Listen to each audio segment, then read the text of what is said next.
Welcome to Mathematics Creative Students. Myself Vinayak sir and I am your maths mentor.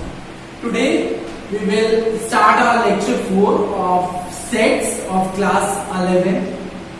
In the last 3 lectures what we have discussed, in the lecture 1 we have discussed what is a set, their representation of sets and types of sets. In the second lecture we have discussed subsets, power sets and intervals. And in the third lecture what we have discussed the Venn diagram and the operation on sets. There are 3 operations: union of sets, intersection of sets and difference of sets. So इस lecture को start करने से पहले last तीनों lecture आप लोग go through हो जाइएगा कि इस लेक्चर में डायरेक्ट मत देखिएगा, पहले तीनों लेक्चर देख लीजिएगा फिर ये लेक्चर समझ में आएगा. Okay students, so let us start exercise 1.5 introduction of sets. तो what is the topic? Complement of a set. तो देखते हैं कि कॉम्प्लीमेंट क्या है. Let U be a universal set and A be a subset of U.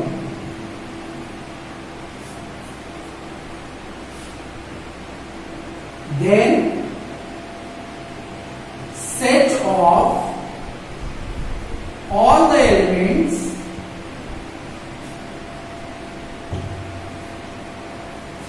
which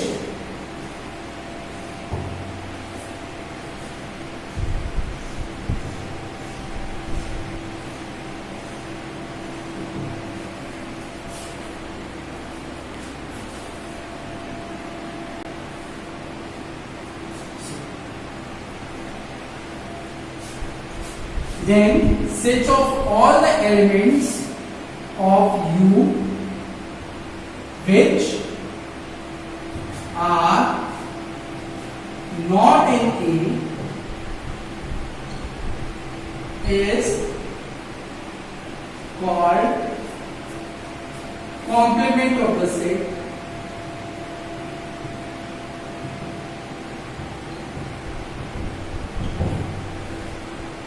क्या मतलब हुआ? U कोई यूनिवर्सल सेट है और A उसका सबसेट है. तो universal complement of a set का क्या मतलब हुआ कि वो सारे एलिमेंट्स जो A में प्रेजेंट ना हो और U में प्रेजेंट हो, है ना? यही कह रहा है ना, set of all the elements of U which are not in A. मतलब वो सारे एलिमेंट्स U के, लेकिन कौन सा छोड़ा जाए? सिर्फ जो A के एलिमेंट्स हैं उनको हटा दिया जाए अगर यूनिवर्सल से, तो हम क्या बोल सकते हैं कि वो कॉम्प्लीमेंट ऑफ अ सेट हो. कॉम्प्लीमेंट हम लोग साइन कुछ ए डैश टाइप का लगाते हैं, इसको ए डैश बोलते हैं या ए कॉम्प्लीमेंट बोलते हैं. और अगर इसको मैथमेटिकल फॉर्म में लिखा जाए, सेट बिल्डर फॉर्म में, तो x such that x belongs to U and x does not belongs to A. मतलब x ऐसा एलिमेंट हो जो U से तो बिलोंग करे लेकिन सेट A में ना हो, तो उसको हम उसके कॉम्प्लीमेंट से डिफाइन करते हैं. ये तो मैथमेटिकल फॉर्म हो गया इसका. अगर हम इसको देखें इजी लैंग्वेज में, तो हम क्या कर रहे हैं? यूनिवर्सल सेट से अपने सेट को अगर हम माइनस कर दें तो क्या आ जाएगा भैया? यूनिवर्सल उसका कॉम्प्लीमेंट ऑफ अ सेट आ गया. ओके स्टूडेंट्स, तो कॉम्प्लीमेंट ये है. इसको देखा जाए, इसको हम वेन डायग्राम से एक बार देख लिया जाए.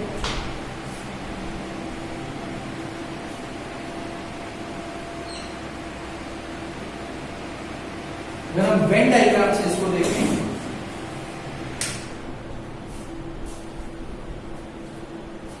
तो वेन डायग्राम से देखो रेक्टेंगल कैसे रिप्रेजेंट है, यू से, और ए कोई सबसेट है यूनिवर्सल सेट का, ये हो गया। अब पूरे यूनिवर्सल सेट में से हम क्या कर रहे हैं, ए सेट को माइनस कर रहे हैं, यही तो कर रहे हैं यहाँ पे। पूरे यूनिवर्सल सेट से क्या कर रहे हैं, ए सेट को माइनस कर रहे हैं। तो ए सेट को अगर हम हटा दें पूरे रेक्टेंगल से तो कौन सा बचेगा, ये शेडेड पोर्शन बचेगा।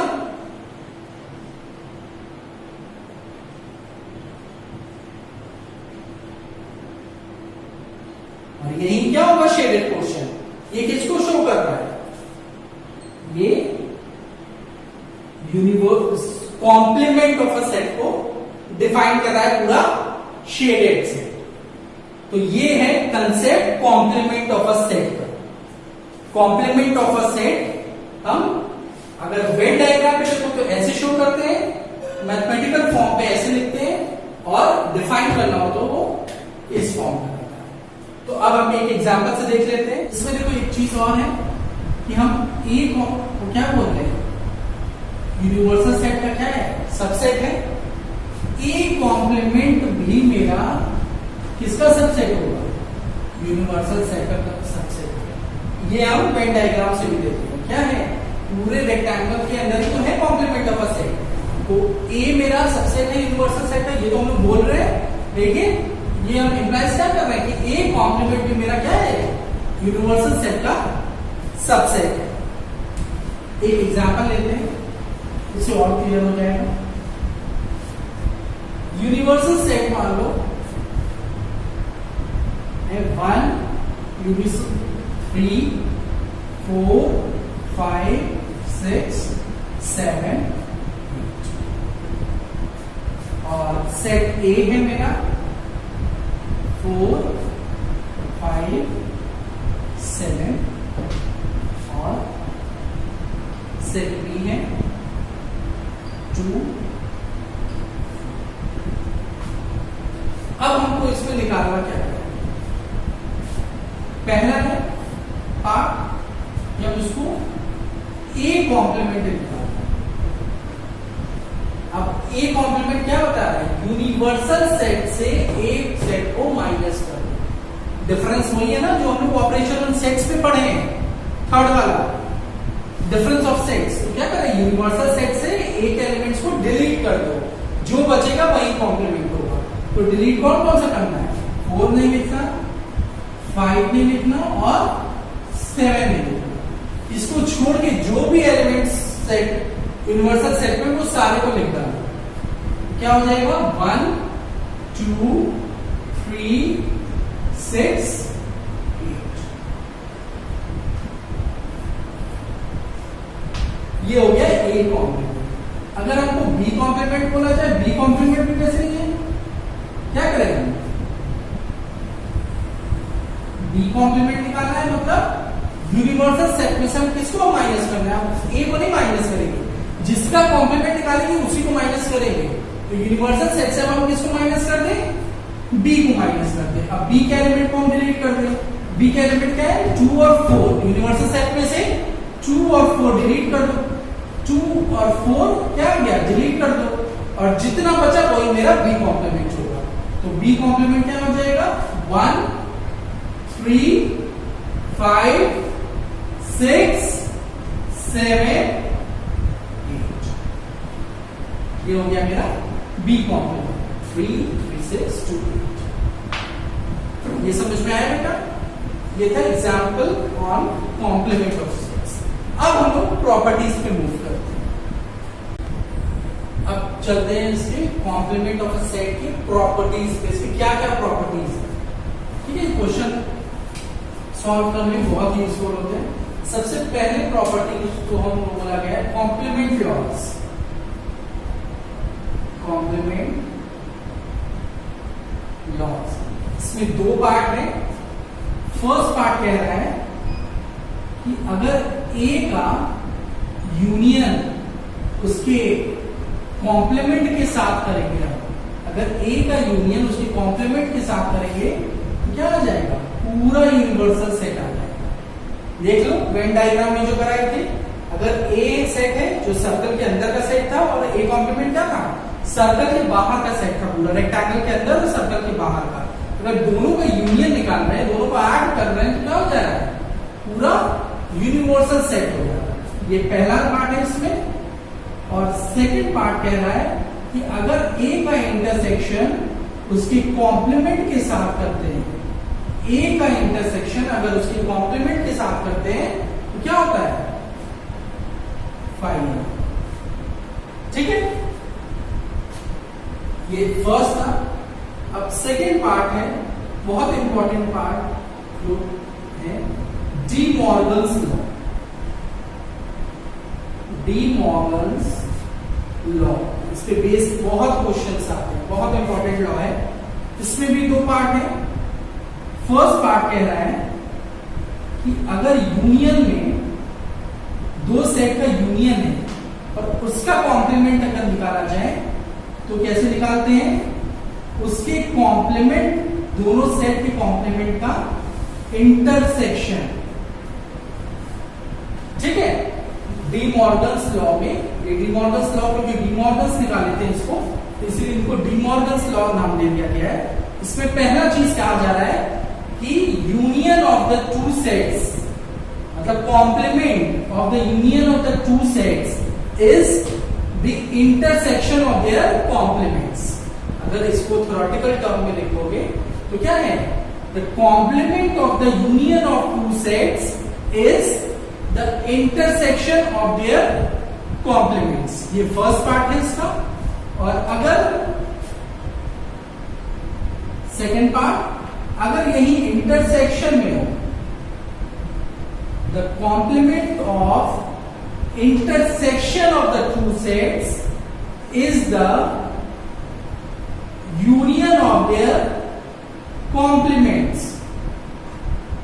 ठीक है, the complement of the intersection of the two sets is the union of the two complements, ये कह रहा है। तो ये डी मॉर्गन्स लॉ है, ये भी दो पार्ट है और ये दोनों बहुत इंपॉर्टेंट है। और ये सारा चीज हम अपने वेन डायग्राम से प्रूफ कर सकते हैं, ये सारी प्रॉपर्टीज बहुत इजी है। अब हम अपने थर्ड पार्ट पे आते हैं, law of double complementation. Law of double complementation, law of double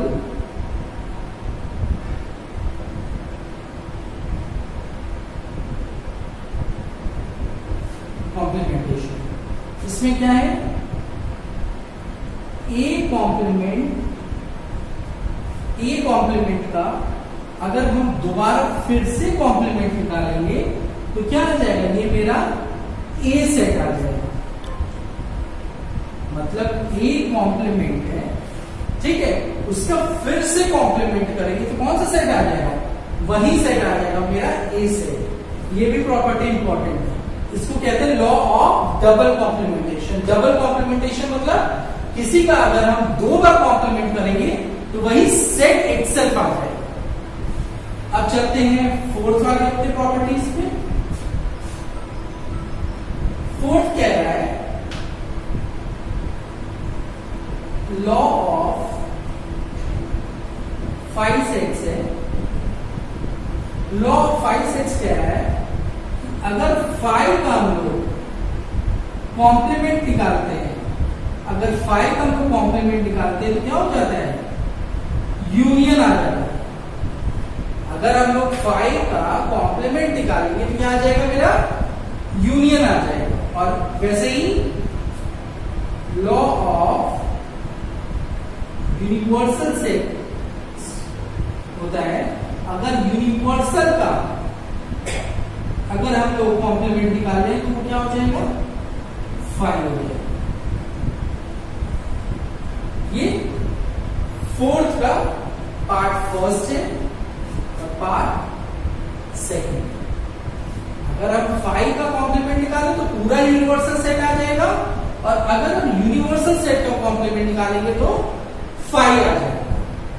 ये तो ये 4 सेट है मेरा, चारों सेट में 4 प्रॉपर्टीज हैं। और हर एक पार्ट में मेरा दो दो प्रॉपर्टीज है, सिर्फ ब्लॉक डबल कॉम्प्लीमेंटेशन को छोड़ दो। Let's move on to one example, one question of NCERT exercise 1.5, question number 4। क्या कह रहा है, ये De Morgan's law पे बेस्ड है, इसको हमें प्रूव करना है with the help of sets. एक यूनिवर्सल सेट दिया हुआ है, सेट A दिया है, सेट B दिया है, और हमें वेरीफाई करना है कि A यूनियन B का whole complement equals to A complement intersection B complement. तो let's move on. A union B पहले निकालते हैं, A यूनियन B, क्योंकि पहले LHS प्रूफ करते फिर इक्वल्स टू RHS करते हैं। तो A union B equals to 2 3 4 5 6 7 8। नहीं हो गया? जब A यूनियन B क्या है, सेट A में एलिमेंट हो और सेट B में सारे एलिमेंट्स, मतलब वो एलिमेंट जो सेट A में हो और सेट B में हो, जो दो बार आ रहा है उसको एक बार लिखना है। तो 2 3 4 5 6 7 8, ये हो गया A यूनियन B। अब A यूनियन B हमको क्या निकालना है, कॉम्प्लीमेंट निकालना है ना। तो A यूनियन B कॉम्प्लीमेंट कैसे निकलेगा, हम यूनिवर्सल सेट से अपना A यूनियन B माइनस कर दें। तो देख, यूनिवर्सल सेट देखो क्या है,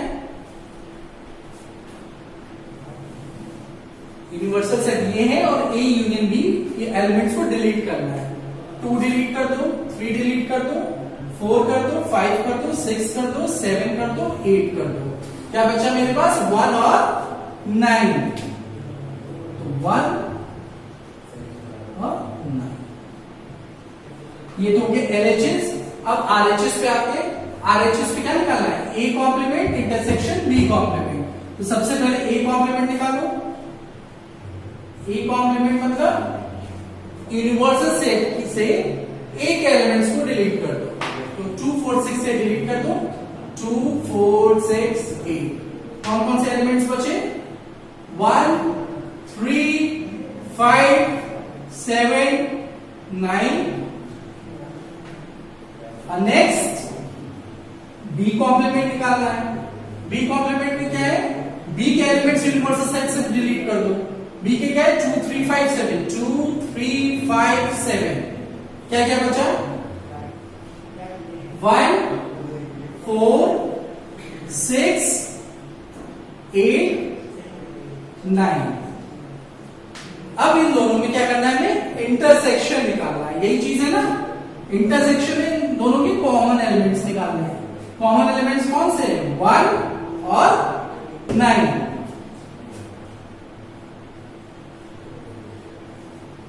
तो वेरीफाई हो गया, LHS equals to RHS। LHS 19 आ रहा है, RHS भी 19 है।